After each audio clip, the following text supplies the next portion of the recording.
First day of internship सबसे बड़ा डर क्या है? आपको पहले दिन इंटर्नशिप पे किन किन बातों का ध्यान रखना है जो कि आपके लिए इंपॉर्टेंट रहेगी, वो बात करने वाले हैं। आप यहाँ पे स्टूडेंट नहीं है, as a you are a intern nurse, आप पे जिम्मेदारियां बढ़ चुकी हैं। यहाँ पे आप गलत नहीं कर सकते किसी के साथ। आपको हर एक चीज हाइजीन से मेंटेन करनी। क्या पता पेशेंट सामने वाला इम्यूनो कॉम्प्रोमाइज हो, क्या पता पेशेंट पहले से इंफेक्शन से रिलेटेड हो। तो सबसे मेन बात है कि आपको पता होना चाहिए कि वाइटल्स के अंदर कौन कौन से पैरामीटर हैं, और वो कब आएंगे यदि आपने बीएससी नर्सिंग में पढ़ा है। फर्स्ट डे ऑफ इंटर्नशिप सबसे बड़ा डर क्या है? पेशेंट हैंडल करना, इंजेक्शन लगाना, या फिर स्टाफ की डांट। तो आओ समझते हैं आज इस खास वीडियो के अंदर। Welcome to BSc nursing Utkarsh YouTube channel, जहां पे आज अपन बात करेंगे इंटर्नशिप की सारी स्टेज के बारे में कि आप कैसे कैसे इंटर्नशिप के टाइम पे आप कॉन्फिडेंट रह सकते हैं, कैसे कैसे आप लर्निंग फेज के अंदर आगे बढ़ सकते हैं। ठीक है, तो स्टार्ट करने वाले ध्यान से सुनना, क्योंकि आपके लिए बड़ा इंपॉर्टेंट टॉपिक है और आपको बार बार यहाँ से दिक्कत आएंगी। रियल लाइफ से आप कनेक्ट करेंगे तो आपको प्रॉब्लम आने वाली है। लेकिन मेरा वादा है आपसे, यदि आज से आपने इस वीडियो को देख लिया है तो आपकी सारा का सारा डर वहीं पे खत्म हो जाएगा। कोई भी ऐसा डर नहीं रहेगा जो कि आपका इंटर्नशिप से रिलेटेड रह सकता है। तो बढ़ते हैं आगे थोड़ा, और कदम से कदम मिला के ऐसे ही आगे बढ़ेंगे, क्योंकि एक बात बोलिए बच्चे, क्यों पड़े हो किसके चक्कर में? कोई नहीं साथियों, BSc nursing Utkarsh YouTube channel के टक्कर पे, जहां पे कंसेप्ट के दम पर हर एक डाउट की कमर तोड़ी जाती है और हर एक वो चीज समझाई जाती है जो कि आपके लिए रियल लाइफ में कहीं ना कहीं इंपॉर्टेंट रोल निभाने वाली है। तो बढ़ते हैं आगे चीजों के साथ। सबसे पहले कि आप चले गए हॉस्पिटल के अंदर, और हॉस्पिटल में जाते ही कहीं कहीं आपको डर सता रहा है कि मैं सर हॉस्पिटल जाऊंगा तो लोग मेरे बारे में क्या सोचेंगे।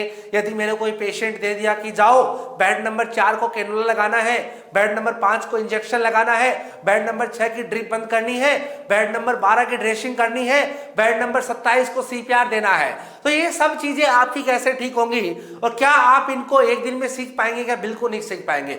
लेकिन आपको पहले दिन इंटर्नशिप पे किन किन बातों का ध्यान रखना है जो कि आपके लिए इंपॉर्टेंट रहेगी, वो बात करने वाले हैं।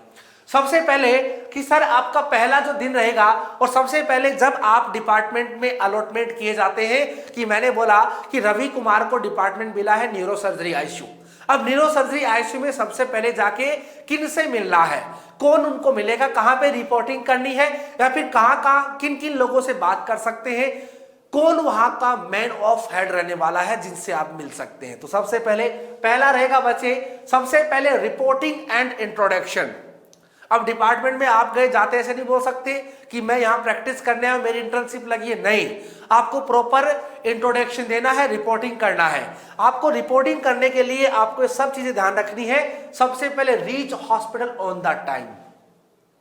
रीच का मतलब है आपको टाइम पे पहुंचना है। जैसे आपके इंटर्नशिप बच्चे 8 बजे स्टार्ट होती है, मॉर्निंग ड्यूटी 8 से 2 बजे तक, तो आपको 7:45 पे या फिर 7:30 पे पहुंच जाना है, क्योंकि आपको नाइट और मॉर्निंग दोनों स्टाफ से इंटरेक्शन करना है। तभी तो आपको लोग थोड़ा थोड़ा जानेंगे। नाइट वाले स्टाफ कैसे जान पाएंगे यदि आप 8:15 बजे वहां पहुंचोगे? तो ऐसा नहीं करना है, आपको टाइम पे जाना है। ठीक है, टाइम पे और जाना क्यों जरूरी है? यदि आप 7:45 बजे पहुंच जाते हैं तो ऐसी स्थिति में यदि जो ओवर लिखा है कि कैसे कैसे मरीज को हमने दे दिया है, आपको ये देना है, तो आप वहां पे पेशेंट हैंडओवर भी देख सकते हैं। आप पेशेंट की हिस्ट्री भी आपको पता चलेगी जब नाइट वाला जो स्टाफ है मॉर्निंग वाले स्टाफ को ओवर देगा। तो सबसे पहला काम है आपको टाइम पे पहुंचना। ठीक है, हॉस्पिटल और टाइम पे जाने के बाद सबसे पहले रिपोर्ट करना है किसको? पहला है नर्सिंग सुपरिटेंडेंट, जिसको बोला जाता है बच्चे एनएस बोलते हैं। हॉस्पिटल में एक ही होता है, हॉस्पिटल में एक ही पोस्ट होती है नर्सिंग सुपरिटेंडेंट की।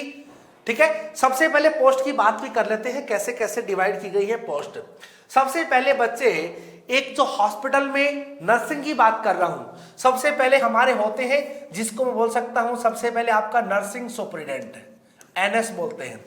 उसके बाद सेकंड जो आते हैं जिसको बोलते हैं डीएनएस, डिप्टी नर्सिंग सुपरिटेंडेंट। ठीक है, उसके बाद नीचे और बढ़ते हैं जहां पे आपकी आती है एएनएस, असिस्टेंट नर्सिंग सुपरिटेंडेंट। ठीक है, इसके बाद और बढ़ते हैं, जिसके बाद बच्चे जहां पे आपकी नई पोस्ट क्रिएट होती है इसको बोलते हैं SNO, nursing senior nursing officer.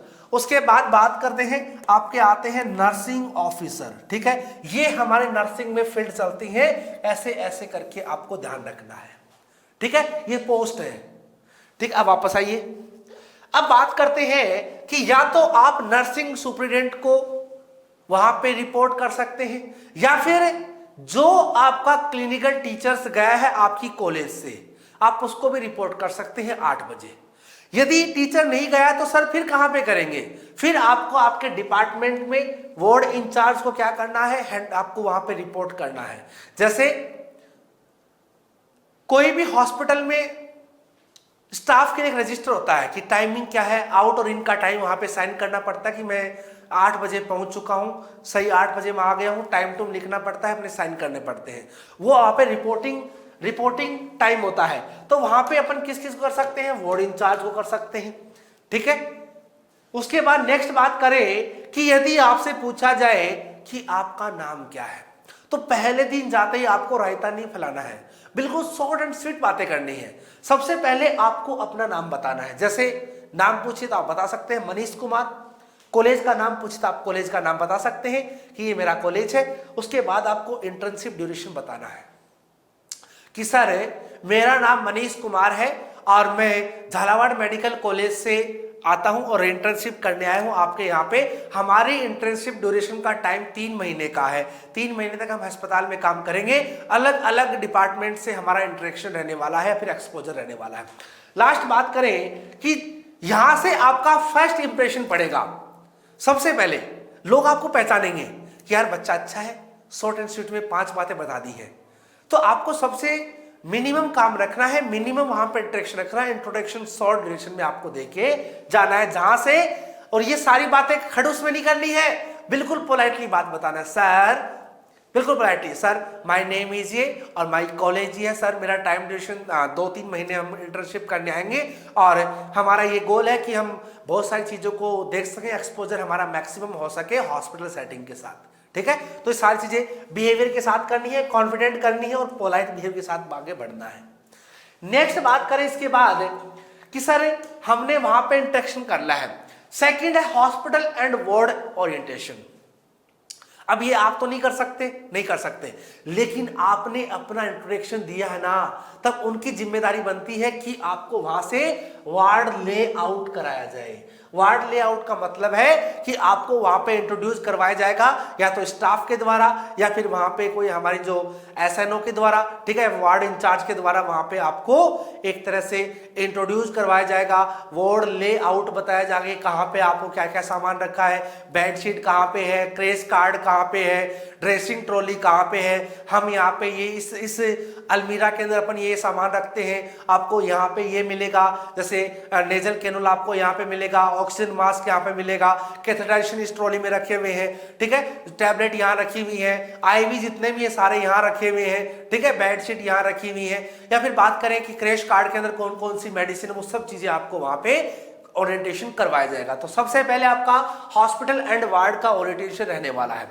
Hospital इसमें आपको बेड के बारे में, नर्सिंग स्टेशन यहाँ पे है, ठीक है, जैसे बोला जाए कि भाई ये नर्सिंग स्टेशन है, इसके सामने जितने भी ये सारे पेशेंट के बेड लगे हुए हैं, कोई भी प्रॉब्लम आती है किसी भी पेशेंट से रिलेटेड तो आपको रिपोर्टिंग करना है नर्सिंग स्टेशन पे।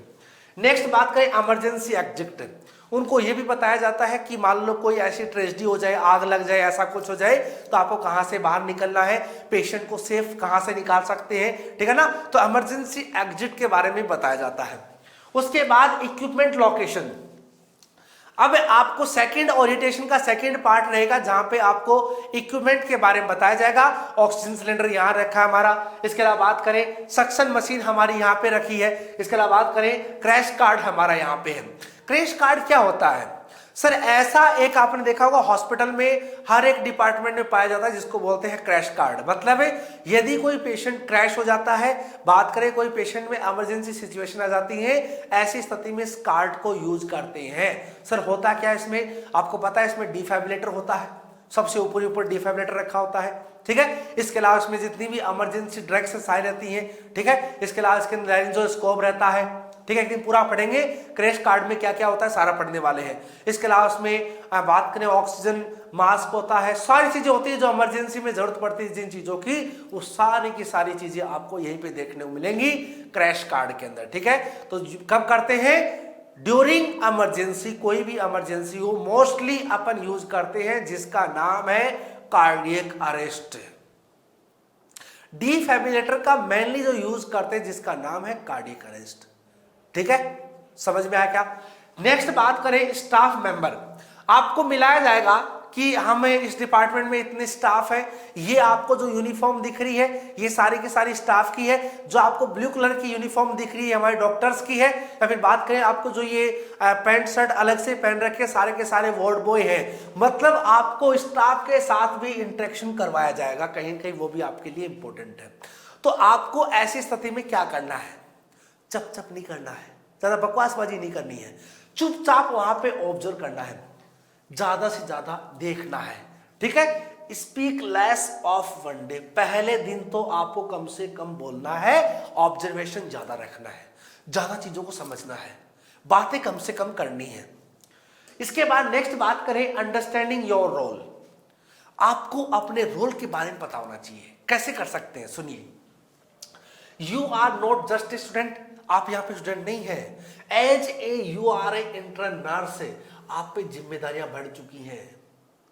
यहां पे आप गलत नहीं कर सकते किसी के साथ, आपको नहीं आता है सीनियर स्टाफ से पूछ सकते हैं, लेकिन बिल्कुल भी लापरवाही से काम नहीं करना है, क्योंकि आपकी एक्सपेक्टेड रेस्पॉन्सिबिलिटी बढ़ चुकी है जो कहीं ना कहीं आपके लिए इंपॉर्टेंट रोल निभाने वाली है।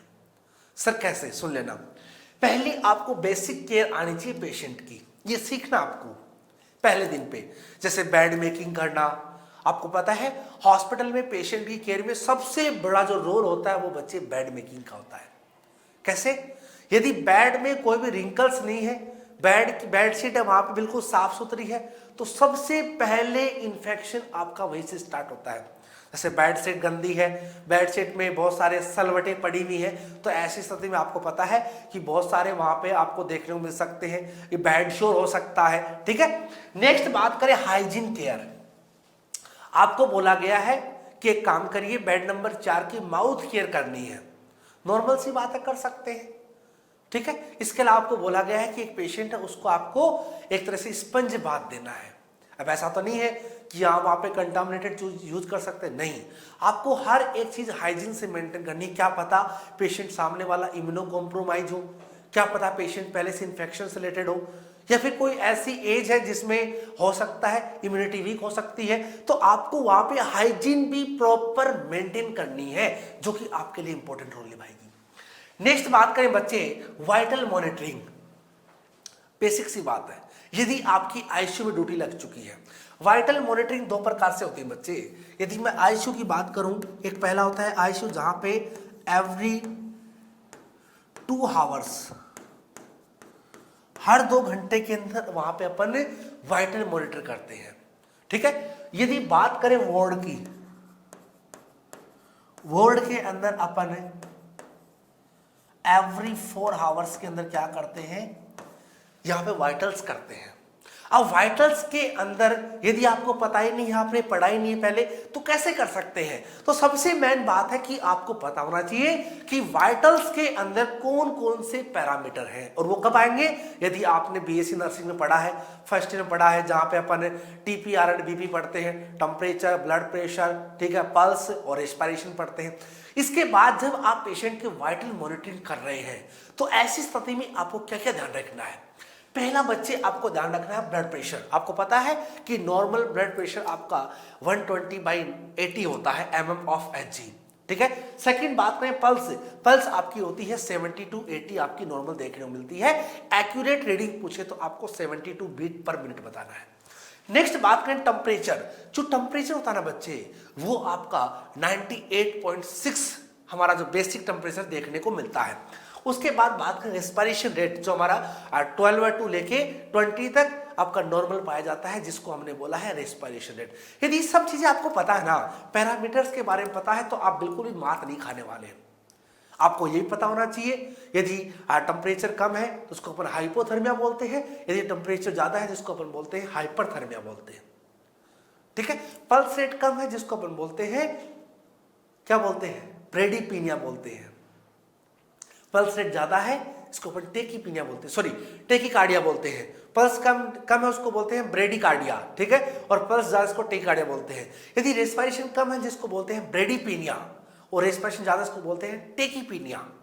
ठीक है, ये सब चीजें आपको आनी चाहिए, पता होना चाहिए। यदि डिक्रीज है तो क्या बोलेंगे, और यदि ज्यादा है तो उसको क्या बोलने वाले हैं। लास्ट बात करें डॉक्यूमेंटेशन सपोर्ट। अब आप जितने पेशेंट के वाइटल्स ले रहे हैं ना, तो आपको डॉक्यूमेंट्स में एंट्री करनी है कि हमने, ऐसे होता है जैसे मॉर्निंग 8 बजे के बाद 10 बजे के बाद आयुष्य बात करम, उसके बाद 12, उसके बाद 2, ऐसे आपको अलग अलग एवरी 2 आवर्स के अंदर वहां पे पेशेंट के वाइटल्स लेते हैं, तो आपको डॉक्यूमेंट्स में ऐड करना है। सेकंड चीज आपको वहां पे ये भी चेक करना है कि यदि पेशेंट का documentation support, previous history check करनी है, क्या पता पेशेंट किस डिजीज सफर कर रहा है।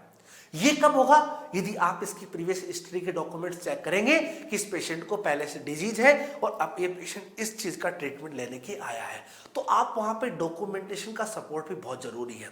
नेक्स्ट बात करें असिस्टिंग इन प्रोसीजर। अब मान लो अपन पहले दिन की बात कर रहे हैं, आपको वहां पे समझना है अपनी जिम्मेदारियों को।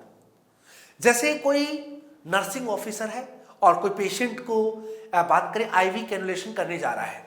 कैनुला आपने देखा होगा, अलग अलग डिफरेंट कलर के आते हैं, बताएंगे किसी अलग क्लास का वीडियो उसमें पढ़ाएंगे अपन। तो आपका मेन रोल है कि आपको प्रोसीजर असिस्ट करना है। कैसे कर सकते हैं, जैसे आपको पता होना चाहिए कि मान लो इस पेशेंट को कैनुला लगना है, तो आपको यह भी ध्यान रखना है कि कैनुला लगते टाइम हमें वहां पे पेशेंट का हाथ बिल्कुल स्टिक रखना है, पकड़ना है, पेशेंट को काउंसलिंग देनी है, बताना है। इसके अलावा अपन यहाँ पे ट्यूनिकेट बांध सकते हैं, ठीक है, पेशेंट को स्टैंडिंग लेटाने के बाद प्रॉपर उसकी पोजीशन के हिसाब से अपन कैनुला लगा सकते हैं। ठीक है, तो ये सारी चीजें आपको करनी है। असिस्टिंग ऑफ प्रोसीजर भी आपको मेन काम करना है। ठीक है, मान लो कोई पेशेंट को सीपीआर देना है, तो ड्यूरिंग सीपीआर आपको 5 चीजों का ध्यान रखना है। आपको पता है पूरी टीम कहीं कहीं व्यस्त है, तो आपका भी दायित्व बनता है कि आप वहां पे प्रोसीजर असिस्ट करवा सकते हैं। कैसे, सर बताओ मुझे क्या लाके देना है, तो सर ने आपको बताया कि सर एक काम करिए, बच्चे वहां से इस चीज को लेके आ जाइए, तो आपने उस प्रोसीजर को असिस्ट करवाया, वो भी कहीं कहीं मेन रोल निभाने वाला है। नेक्स्ट बात करें प्रोसीजर यू मे टू सी। आपको वहां पे देखना ज्यादा है, काम कम करना है पहले दिन। सबसे पहले आईवी कैनुलेशन, ठीक है, कैसे लगाते हैं, क्या क्या इक्विपमेंट की जरूरत पड़ती है, ठीक है, पेशेंट की हैंड की पोजीशन क्या रखनी है। सबसे पहले पेशेंट को कोई भी प्रोसीजर करते हैं उसको बताना है, एक्सप्लेन करना है। आजकल पता है एक नई गाइडलाइन आई है जिसके अकॉर्डिंग आप पेशेंट के कंसर्ट के बिना उसको छू भी नहीं सकते। पेशेंट को कोई भी प्रोसीजर, चाहे माइनर हो चाहे आपका मेजर हो, कोई भी प्रोसीजर आप कर रहे हैं, चाहे कैनुला लगाना हो, चाहे पेशेंट के हैंड रेसिस्टेंट करने हो, कुछ भी हो, एनी प्रोसीजर, आपको मेन चीज ध्यान रखनी है, सबसे पहले पेशेंट का कंसेंट फॉर्म चेक करना है। और कंसेंट फॉर्म हमेशा हिंदी में लिखना है, इंग्लिश में नहीं लिखना है। मरीज बोल देगा मेरे को समझ में नहीं आया, तो सारी चीज आपको ध्यान रखनी है। इंजेक्शन, आप वहां पे इंजेक्शन भी देख सकते हैं। जैसे आपको पता है इंजेक्शन 2 प्रकार के आते हैं, कुछ वायल्स में आते हैं, कुछ हमारे एम्पुल्स में आते हैं। जो वायल्स में आते हैं, जो आपके पाउडर फॉर्म के इंजेक्शन आते हैं, जिसको लिपोलाइज ड्रग बोलते हैं। जितने भी पाउडर फॉर्म की ड्रग है, आप देखो व्हाइट पाउडर आता है जिसको लिपोलाइज ड्रग बोला जाता है। तो आप वहां पे इंजेक्शन भी चेक कर सकते हैं, कौन सा इंजेक्शन कौन सी साइट के द्वारा लगाया जा सकता है। नेक्स्ट बात करें ड्रेसिंग, ये भी आपको प्रॉपर चेक करना है कि कोई पेशेंट को ड्रेसिंग करनी है, ध्यान रखना। नेक्स्ट बात करें कैथेटराइजेशन, पेशेंट को मान लो यूरिनरी कैथेटर लग रहा है, तो आपको चेक करना है कैसे लगाना है, कैसे हमारा स्टाफ लगा रहा है, किन किन चीजों का ध्यान रखना है, असेप्टिक टेक्निक यूज कर रहा है नहीं कर रहा, वो सारी बातें आपके लिए इंपॉर्टेंट है। तो आप वहां पे देख सकते हैं और असिस्ट भी करवा सकते हैं, ठीक है ना। लास्ट है don't jump in the blindly ask for first perform, बिल्कुल भी ध्यान रखना जंप नहीं करना है। सबसे पहले स्टाफ से पूछना है, उसके बाद ही आपको परफॉर्म करना है। ऐसा नहीं है कि हाँ मैंने सब कुछ देख लिया, मुझे सब कुछ आता है, देखने और करने में रात दिन का फर्क है। तो ये सब चीजें हैं जो आपकी इंपॉर्टेंट है। उसके बाद नेक्स्ट बात करें डॉक्यूमेंटेशन एंड रिकॉर्ड। एक बच्चे होती है केस शीट। केस शीट का मतलब है कि केस शीट आपकी डेली बेसिस पे होती है, डेली बेसिस पे होती है। डेली बेसिस का मतलब है कि हर रोज जब पेशेंट डॉक्टर का राउंड होता है तो उसके हिसाब से पेशेंट की हर रोज केस शीट बनती है कि आज हमने इस पेशेंट को देखा है और पेशेंट को देखा है तो इसमें ये ड्रग हमने बंद कर दी है, ये मेडिसिन हमने चालू करी है, नई करी है, पुरानी बंद करी है। उस सारा का सारा रिकॉर्ड आपको केस शीट से देखने को मिलता है। ये आपकी डेली बेसिस पे न्यू बनती है। नेक्स्ट बात करें नर्सिंग केयर प्लान, जो हमारे लिए इंपॉर्टेंट है, जिसको बोलते हैं एनसीपी। बोलते हैं क्या? बिल्कुल बोलते हैं। नर्सिंग केयर प्लान की बात आती है, बड़ा इंपॉर्टेंट है। सबसे पहले असेसमेंट किया जाता है। असेसमेंट आपका बात करें सब्जेक्टिव एंड ऑब्जेक्टिव तरीके से, ठीक है। उसके बाद हमारा सेकंड होता है, इसको बोल सकते हैं गोल, डायग्नोसिस। डायग्नोसिस के बाद हमारा गोल बनता है, गोल के बाद हमारा प्लानिंग होती है, उसके बाद इंप्लीमेंटेशन होता है, लास्ट हमारा इवोल्यूशन होता है। ये हमारी स्टेप है जो नर्सिंग केयर प्लान की होती है। नेक्स्ट बच्चे इनटेक आउटपुट चार्ट। जब आप इस पेशेंट का डॉक्यूमेंट चार्ट होता है, इशू चार्ट बोलते हैं, उसमें सारी चीजें लिखते हैं। वाइटल्स होते हैं एक साइड में, सेकंड में हमने उसको क्या दिया है, ओरली खाया इस पेशेंट ने या फिर आरटी फीड के द्वारा दिया है। उसके बाद लास्ट में इस पेशेंट का ये भी लिखा जाता है इस पेशेंट ने इन 2 घंटे के अंदर कितना यूरिन आउटपुट किया है। वो सारी चीजें इंपॉर्टेंट है। तो इनटेक आउटपुट चार्ट भी मेंटेन करना है, देखना है कैसे किया जाता है। लास्ट बात करें, documentation is as important as care. Care के अंदर डॉक्यूमेंट्स का बड़ा रोल है। कैसे? सर इनका क्या रोल है? केयर तो अपन ऐसे नॉर्मली कर रहे हैं, नहीं। जब मान लो नाइट वाले स्टाफ ने मॉर्निंग वाले स्टाफ को ओवर दिया है, ओवर में लिख दिया, नहीं लिखा मान के चलो, कोई पेशेंट आरटी फीड पे है, उन्होंने उसको 7:30 बजे फीड दे दी है, ठीक है, 7:30 फीड दे दी है। फीड जानी चाहिए थी सुबह 6 बजे, लेकिन भूल गए, कोई भी गलती हुई, लेकिन 8 7:30 बजे फीड आई, उन्होंने फीड दे दिया, लेकिन उन्होंने उसको लिखा है सुबह 6 बजे के टाइम पे। तो कहीं मिस कम्युनिकेशन हो गया, और मिस कम्युनिकेशन हो गया तो आपको पता है 7:30 बजे उन्होंने फीड दे दी और 8 बजे आपने दे दी। मान लो किसी पेशेंट की आरटी फीड चल रही है, आरटी फीड आपकी 200 ml पर सेकेंड हावरली चल रही है, ठीक है। तो ऐसी स्थिति में बात बताओ, आपने 15 मिनट पहले दे दी 200, फिर दोबारा 200 दे दी, तो पेशेंट को कहीं कहीं जीआरडी हो सकता है, ठीक है। पेशेंट को कहीं कहीं कॉम्प्लिकेशन हो सकते हैं, रेस्पिरेटरी अरेस्ट हो सकता है, ठीक है। पेशेंट एस्पिरेट भी कर सकता है क्योंकि पहले वाली फीड कहीं कहीं डाइजेस्ट नहीं हुई है। तो हम वहां पे डॉक्यूमेंटेशन फाइलिंग का बड़ा इंपॉर्टेंट रोल रहने वाला है। प्रोफेशनल बिहेवियर, ये भी आपको मेंटेन करना है। Maintain patient and privacy dignity. हमेशा आपको पेशेंट की प्राइवेसी को मेंटेन करना है, उसकी डिग्निटी को मेंटेन करना है, ठीक है। कोई एचआईवी का पेशेंट है तो उसकी प्राइवेसी आपके पास कॉन्फिडेंशियली रिपोर्ट होनी चाहिए, रायता नहीं फैलाना मार्केट में। सेकंड बात करें, यूज पोलाइट लैंग्वेज। आपको बिल्कुल पोलाइट बातें करनी है पेशेंट के साथ, स्टाफ के साथ, जो भी जहां पे भी आप जिनसे मिल रहे हैं, बिल्कुल सिंपल तरीके से बातें करनी है। Next, follow instruction of staff nurse. आपके जिसने आपको सिखाया है, जिसने आपको बताया है, या फिर कोई भी नर्सिंग ऑफिसर आपको बोल रहे हैं कि एक काम करिए, बेड नंबर 4 के पास जाके पूछिए अटेंडेंट से कि इसको नेक्स्ट फीड में क्या देने वाले हैं। तो आपकी जिम्मेदारी बनती है कि आप उनके इंस्ट्रक्शन बिल्कुल फॉलो करें। लास्ट बात करें, avoid mobile use in ward. आपको बिल्कुल भी वहाँ पे मोबाइल फोन यूज नहीं करना है, कोई वहाँ पे रील्स नहीं बनाना है, कोई वहाँ पे पाउच जैसा मुंह नहीं करना है, बिल्कुल कुछ भी नहीं करना। आपको बिल्कुल बेसिक चीज़ों को ध्यान रखना है, साफ सुथरा बिल्कुल, है ना। नेक्स्ट बात करें, इन्फेक्शन कंट्रोल वेरी इंपॉर्टेंट है।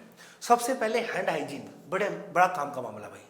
हैंड हाइजीन आपको प्रॉपर करनी है, चाहे आप पेशेंट को टच करने से पहले, टच करने के बाद। आपको पता है हैंड हाइजीन मूवमेंट 5 होते हैं, before touching patient, after touching patient, next बताएंगे कभी किस दिन, है ना।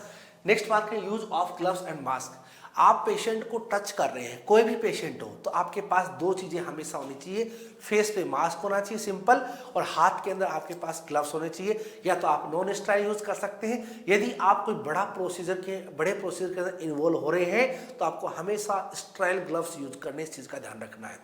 नेक्स्ट बात करें, बायोमेडिकल वेस्ट सेग्रीगेशन। ये जरूरी है भाई, आपको BMW आना चाहिए प्रॉपर, कहाँ पे क्या क्या सेग्रीगेट करना है। जैसे रेड कलर में हमें प्लास्टिक वाले आइटम डालने हैं, ठीक है। ब्लू कलर के बॉक्स के अंदर हमें डालना है वहाँ पे जो कांच के शार्प मटेरियल डालना है, ठीक है। येलो कलर के अंदर कोई भी बैंडेज है पुरानी, कोई एम्पुटेशन पार्ट है, कोई एक्सपायरी मेडिसिन है वो डालनी है। और लास्ट बात करें कि वहाँ पे आपको यही पता होना चाहिए कि जनरल वेस्ट किस में जाएगा।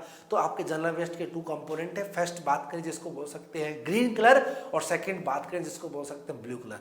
तो ग्रीन में हमेशा गीला कचरा जाएगा और ब्लू के अंदर हमेशा आपका सूखा कचरा जाने वाला है। लास्ट बात करें, दिस इज द वे में the intern make mistake, be careful. यहाँ पे कोई भी मिस्टेक नहीं होनी चाहिए, आपको बिल्कुल कॉन्शियस तरीके से काम करना है। आपने यहाँ पे गलती कर दी ना बच्चे, तो उसका इफेक्ट देखने को मिलेगा कहाँ पे, जो इसके वर्कर इसको सेग्रीगेट करते हैं अलग अलग तरीके से।